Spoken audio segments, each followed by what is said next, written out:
Fabric तो 2x2 असं घेतलेला आहे.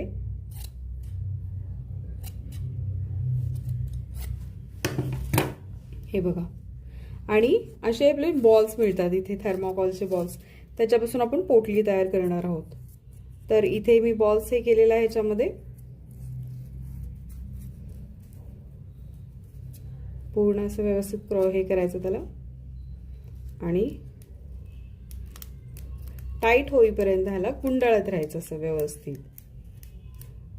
आपल्याला पोटली मोठी पाहिजे असेल तर मोठे बॉल्स घ्यायचे आपण थोडेसे. ही बघा अशी छानशी पोटली तयार झालेली आहे, आणि इथे गाठ मारायची ह्याला.